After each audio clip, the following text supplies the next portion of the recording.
नमस्कार, मैं हूं आर के दीक्षित। एक बार आपका फिर से स्वागत है फिजिक्स यंत्रम चैनल में। आज के इस वीडियो में मैं 11th की फिजिक्स स्टार्ट करने जा रहा हूं और 11th की फिजिक्स में आपका जो चैप्टर नंबर फर्स्ट है जिसको हम कहते हैं फिजिकल वर्ल्ड। तो फिजिकल वर्ल्ड आपकी सेल्फ स्टडी के लिए है। उसमें आपको ये जानने को मिलेगा कि किस साइंटिस्ट ने क्या आविष्कार किया हुआ है और कहाँ पर किया हुआ है, कौन कौन सी चीज़ें फिजिक्स में होती हैं, इन सब के बारे में आपको थोड़ा बहुत संक्षेप में आपको पढ़ने को मिलेगा। हम आते हैं चैप्टर नंबर सेकंड पे। देखिए चैप्टर नंबर सेकंड पे जिसको हम कहते हैं unit measurement and error analysis. तो देखिए यूनिट मेजरमेंट चैप्टर में आपको ये सीखने को मिलेगा कि कैसे न्यूमेरिकल सॉल्व करने के दौरान हम यूनिट को कैसे चेंज कर सकते हैं और इसके बाद राउंड ऑफ कैसे कर सकते हैं, ऑर्डर ऑफ मैग्नीट्यूड कैसे निकाल सकते हैं। और यूनिट मेजरमेंट इतना इंपॉर्टेंट चैप्टर है कि इसके बिना आप न्यूमेरिकल सॉल्व ही नहीं कर सकते हैं। क्यों? क्योंकि न्यूमेरिकल सॉल्व करने की जो सबसे पहली जो चीज होती है, हमें सबसे पहले ये समझना होता है कि न्यूमेरिकल होता क्या है, कैसे उसको समझें, क्या उसमें लैंग्वेज है, और उसके बाद उसको किस सिस्टम के अंतर्गत सॉल्व करना है, एसआई में सॉल्व करना है, सीजीएस में सॉल्व करना है, ये हमें समझना होगा। और इसके बाद अगर यूनिट डिफरेंट है, डिफरेंट सिस्टम की हैं, तो उनको एक ही सिस्टम में बदलने के लिए हमें यूनिट बदलनी पड़ती है, जिसके लिए हम यहाँ पर यूनिट कन्वर्जन पढ़ेंगे। तो यहाँ पर यानी कि आपके पास न्यूमेरिकल सॉल्व करने के पूरे टूल्स यहाँ पर मिलेंगे इस चैप्टर में। अगर ये चैप्टर नहीं पढ़ा आपने सही से तो ये मान के चलिए आपका न्यूमेरिकल पार्ट पूरा वीक हो जाएगा और आगे तक न्यूमेरिकल पार्ट में कोई भी सुधार नहीं होगा अगर इस चैप्टर को नहीं पढ़ते हैं। तो यहां पर हम सबसे पहले यूनिट मेजरमेंट चैप्टर की बात करते हैं।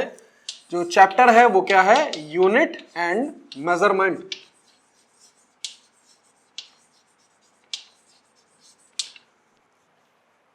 तो देखिए सबसे पहले हम लोग पढ़ते हैं फिजिकल क्वांटिटी।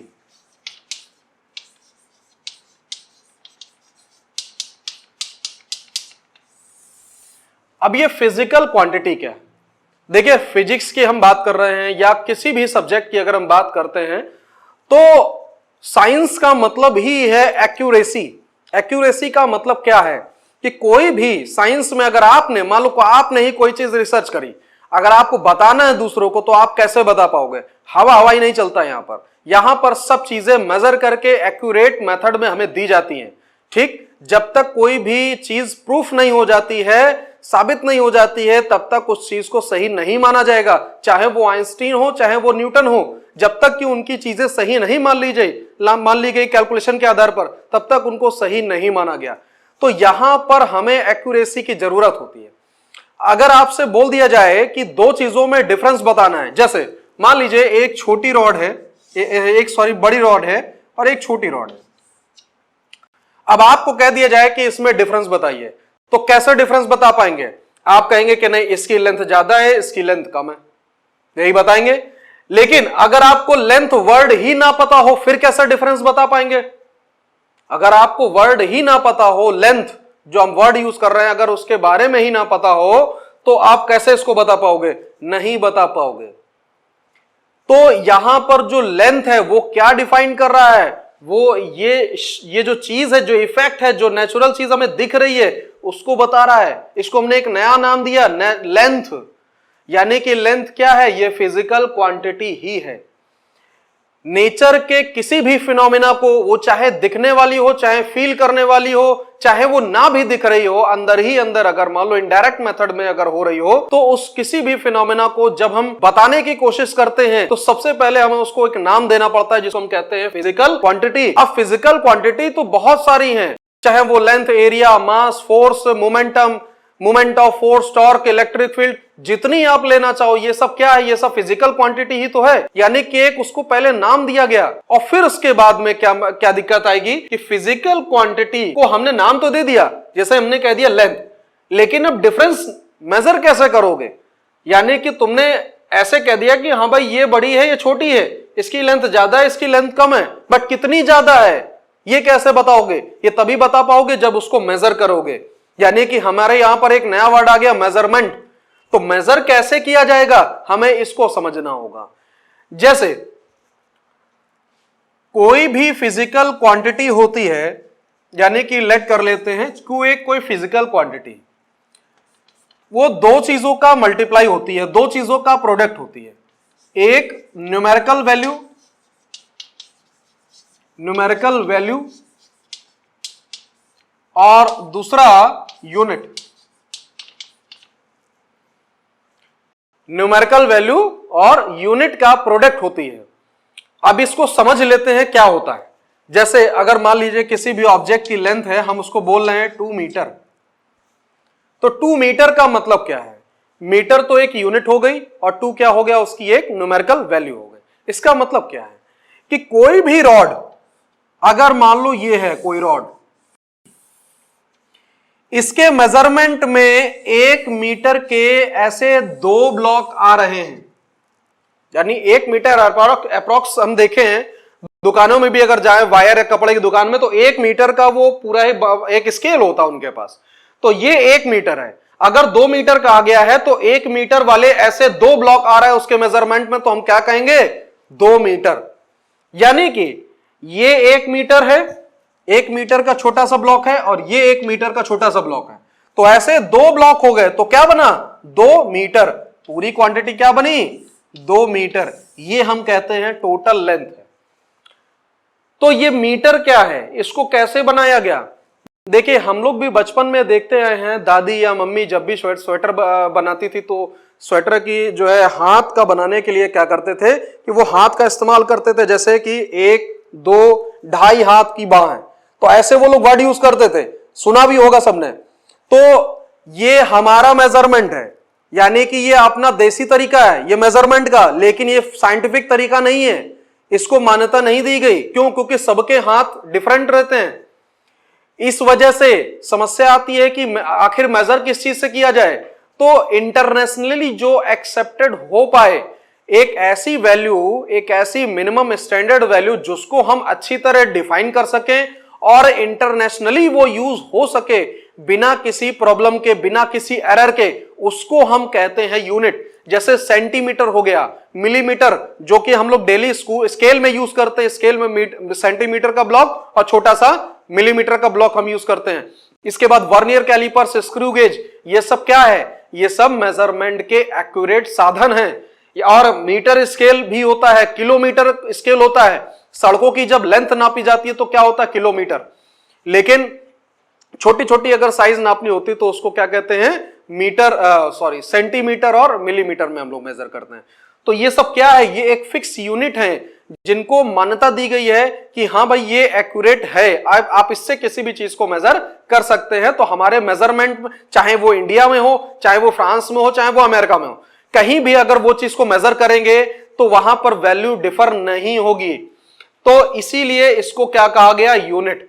यूनिट कई तरीके की होती है, अभी मैं आगे बताऊंगा यूनिट कितनी तरीके की हो सकती हैं। और इसके बाद अब हम बात करते हैं न्यूमेरिकल वैल्यू की। न्यूमेरिकल वैल्यू ये शो करता है कि किसी भी मेजरमेंट में वो यूनिट कितनी बार आ रही है।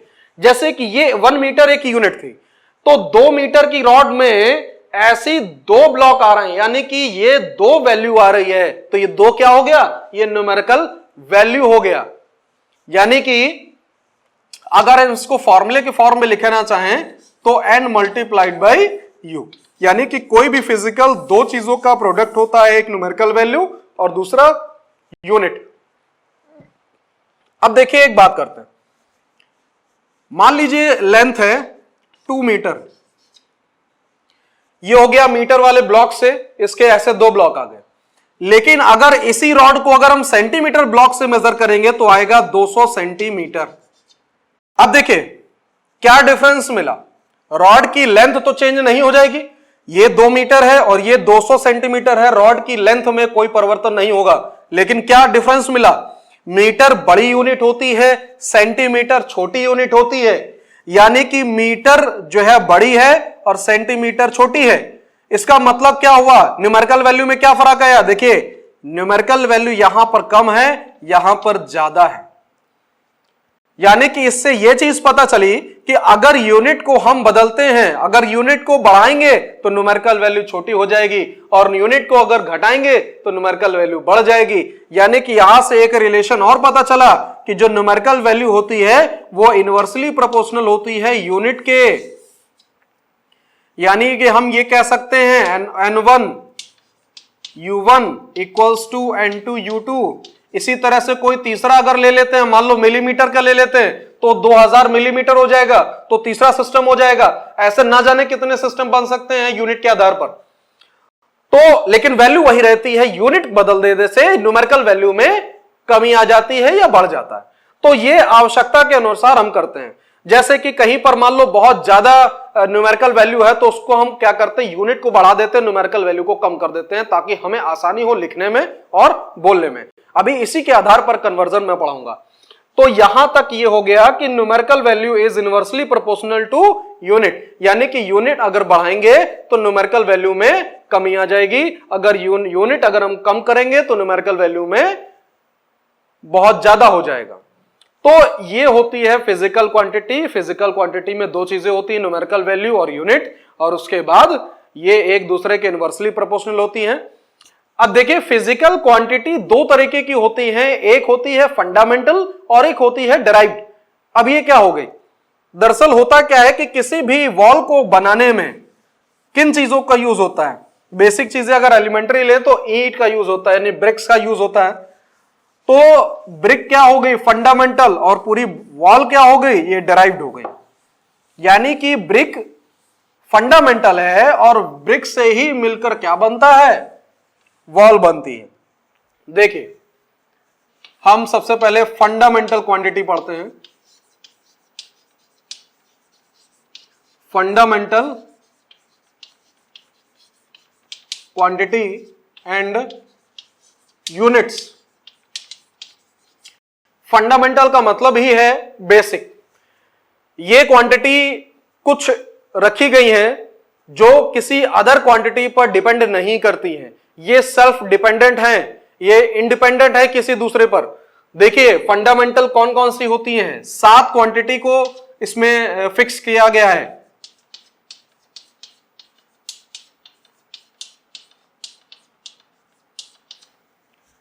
जैसे नंबर फर्स्ट लेंथ, बचपन से पढ़ते आ रहे हैं। Mass, time, 4th number electric current,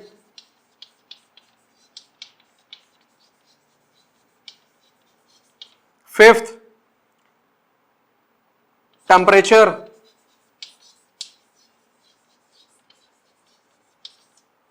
इसके बाद अमाउंट ऑफ सब्सटेंस,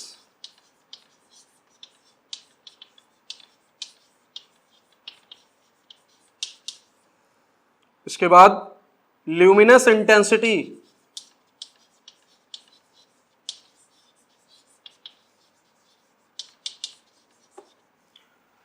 देखिए ये 7 फंडामेंटल यूनिट्स हैं। Length, mass, time, electric current, temperature, amount of substance, luminous intensity. इनके यूनिट देखिए मीटर, मास को यहां पर लिखते हैं किलोग्राम, टाइम को यहां पर लिखते हैं सेकंड, इलेक्ट्रिक करंट को एम्पियर, टेम्परेचर यहां पर होता है केल्विन। ये सब फिक्स यूनिट हैं। अमाउंट ऑफ सब्सटेंस को हम बोलते हैं मोल, 9th में पढ़ा होगा मोल कॉन्सेप्ट। ल्यूमिनस इंटेंसिटी को यहां पर बोलते हैं कैंडेला। अब देखिए जरा, मीटर का शॉर्ट फॉर्म एम, यहां पर केजी, यहां पर small S, capital A, capital के, MOL और यहां पर CD। तो ये कुछ फंडामेंटल क्वांटिटी है, इनको फंडामेंटल क्वांटिटी कहते हैं और इनको फंडामेंटल यूनिट्स कहते हैं। ये निर्धारित की गई हैं, इसके अलावा इसमें कोई भी हमें परिवर्तन नहीं करना है। ये फंडामेंटल इसलिए है क्योंकि ये हमारी डेली लाइफ में जो कि हम डायरेक्टली इसको मेजर कर सकते हैं, ठीक है, और ये हमारे लिए आसान है। इन्हीं से बाकी चीजें हम बना सकते हैं, ठीक है। जैसे एरिया है, एरिया डायरेक्टली मेजर नहीं कर सकते, एरिया के लिए चाहिए लेंथ और ब्रेड्थ। बात क्लियर है। तो ये हो गई fundamental quantity and fundamental units. अब हम बात करते हैं डिराइव्ड की। देखिए डेराइव्ड का मतलब यहां पर यह है कि वो दूसरी फंडामेंटल क्वांटिटी से मिलकर बनती है। जैसे ये 7 क्वांटिटी है हमारे पास, 7 में से अगर कोई भी अगर यूज करके दो या दो से ज्यादा यूज करके अगर हम कोई क्वांटिटी बनाते हैं तो उनको कहते हैं डेराइव्ड क्वांटिटी, और इसके बाद उनकी यूनिट्स को कहते हैं डेराइव्ड यूनिट्स। देखिए डेराइव्ड यूनिट्स क्या होती है, जैसे अगर हम एरिया की बात करते हैं तो एरिया क्या होता है, लेंथ मल्टीप्लाइड बाय ब्रेड्थ। यहां पर दो फंडामेंटल आ गई, यहां पर दो फंडामेंटल आ गई, यानी कि इसकी जो यूनिट बनेगी वो क्या बनेगी, मीटर स्क्वायर या सेंटीमीटर स्क्वायर या मिलीमीटर स्क्वायर। तो यहां पर देखिए ये क्या कहलाएगी, ये डेराइव्ड, यानी कि दो फंडामेंटल से मिलकर बने, और इसकी यूनिट क्या कहलाएगी, डेराइव्ड यूनिट्स। तो ये होता है। जैसे अगर हम वेलोसिटी की बात करते हैं, वेलोसिटी की अगर हम बात करते हैं तो क्या होता है, distance divided by time, s/t, यानी कि मीटर पर सेकेंड। इसमें भी दो क्वांटिटी आ रही है। अगर हम एक्सेलरेशन की बात करते हैं तो उसमें 3 क्वांटिटी आ रही हैं। अगर एक्सेलरेशन की बात करते हैं तो उसमें s/t स्क्वायर आ रहा है, तो यहां पर क्या हो जाएगा, मीटर पर सेकेंड स्क्वायर। तो ये हो गई डेराइव्ड यूनिट और ये हो गई डेराइव्ड क्वांटिटी। तो ये हो गया फंडामेंटल और डेराइव्ड के बारे में। अब देखिए जो मेन चीज हमें सीखनी है कि किसी भी न्यूमेरिकल को सॉल्व करने के लिए हमें क्या चीज जरूरी होती है, सबसे पहले उसको पहचानना जरूरी होता है कि हमें किस सिस्टम में सॉल्व करना है। अभी तक हम लोग जो है ज्यादा न्यूमेरिकल भी सॉल्व नहीं किए, 9 10th है, 9 10th में उतने लेवल के न्यूमेरिकल नहीं आए, लेकिन अब जो न्यूमेरिकल आएंगे वो आपके लिए बहुत महत्वपूर्ण है। उसकी कैलकुलेशन कैसे की जाएगी और उसमें यूनिट कैसे एक्सचेंज कर जाएगी, तो ये सब के लिए आपको ये चैप्टर बहुत सीखना जरूरी है। तो यहां पर क्या होगा कि सिस्टम ऑफ यूनिट्स के बारे में अब हम पढ़ेंगे, यानी कि किस सिस्टम में उस न्यूमेरिकल को सॉल्व किया जाएगा। 4 सिस्टम निर्धारित किए गए हैं। देखिए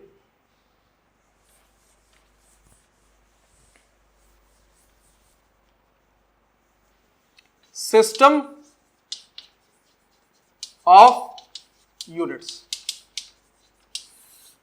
देखिए सबसे पहला सिस्टम जो है CGS, सेकंड है MKS, थर्ड है FPS, फोर्थ है SI। देखने में बहुत छोटे हैं। देखिए ये 3 तो एक ही तरीके के, length mass time, length mass time, length mass time. C for centimetre, G for gram, S for second, यहां पर M for metre, K for KG kilogram, और यहां पर second, F for foot, P for pound और second. SI की बातें बाद में करेंगे। देखिए ये जो CGS है इसको हम कहते हैं गॉसियन सिस्टम।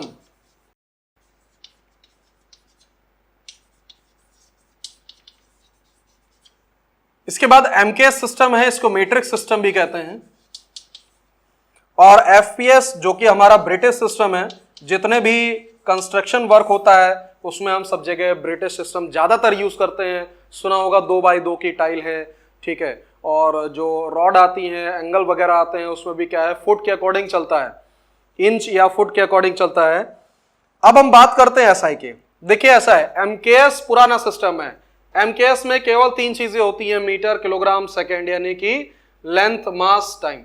बट यहां पर जो SI सिस्टम है वो MKS का एडवांस वर्जन है, और इसको कहते क्या है, सिस्टम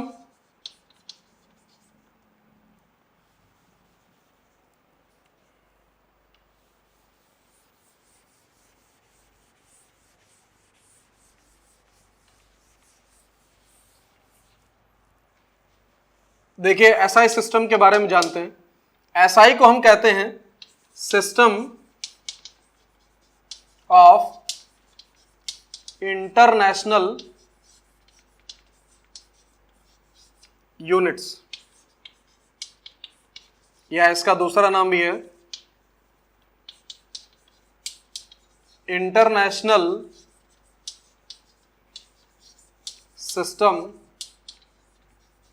ऑफ यूनिट्स।